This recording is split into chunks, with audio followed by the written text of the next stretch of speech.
my part, so it wasn't an option.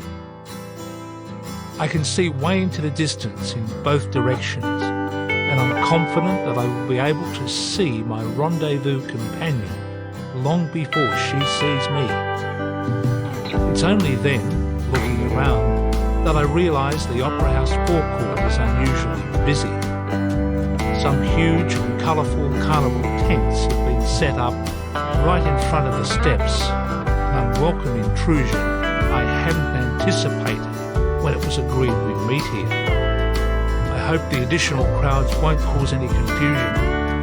I know the person I'm soon to meet will be feeling petrified, so I want everything to run as smoothly as possible. In the days preceding, I haven't had much time to dwell on this meeting, but now the magnitude of it is sweeping over me. I peer into the distance, trying to make out who is approaching, but my eyes are too watery to see anything properly. I realise I must be quite a sight. A 41-year-old man standing alone at the top of the Sydney Opera House steps, tears streaming down his face. Crazy thoughts spin in my head. Suddenly I see the carnival tents as a sign of our future together, full of happiness and laughter. I pull myself together and peer into the distance again. Will we hug? Yes, definitely.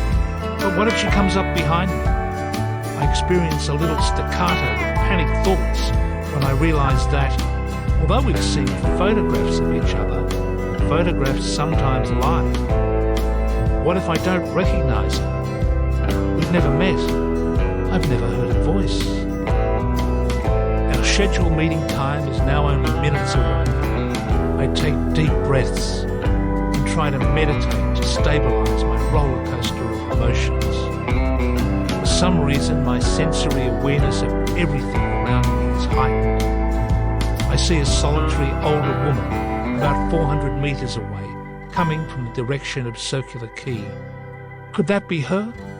No, a false alarm. And then another, and another. By now my heart is in my mouth. I see another figure even further away. This time I know instantly it is her. I take a photograph with a cheap throwaway camera I purchased as an afterthought on the way to the city this morning. Later I will show her this photograph, and all we will be able to see is a tiny speck in the distance, barely visible. But I knew it was her as soon as I saw her. As the minutes tick by, the speck gradually becomes a tall, handsome woman.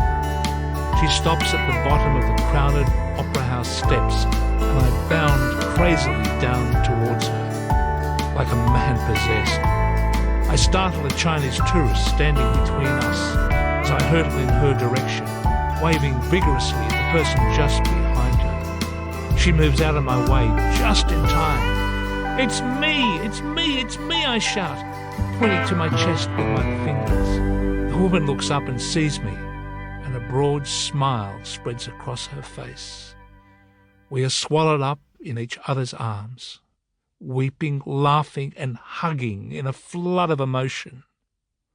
I have met my birth mother, Maida, and she is holding her only child in her arms for the first time since the week I was born 41 years ago. Chapter 1. Birth and Adoption. I was born at 1:25 a.m. on Christmas Eve 1951 at Crown Street Women's Hospital in Surrey Hills, an inner-city suburb of Sydney, on the doorstep of the central business district. Once disparagingly dismissed as a working-class slum, Surrey Hills is now morphed into one of the most upmarket residential areas in Australia. Even the hospital site has been recast into a trendy residential and commercial complex, but for many decades it was a major maternity hospital, responsible for some of the worst practices in baby adoption in the nation. My mother, Maida Ann Beasley, was 20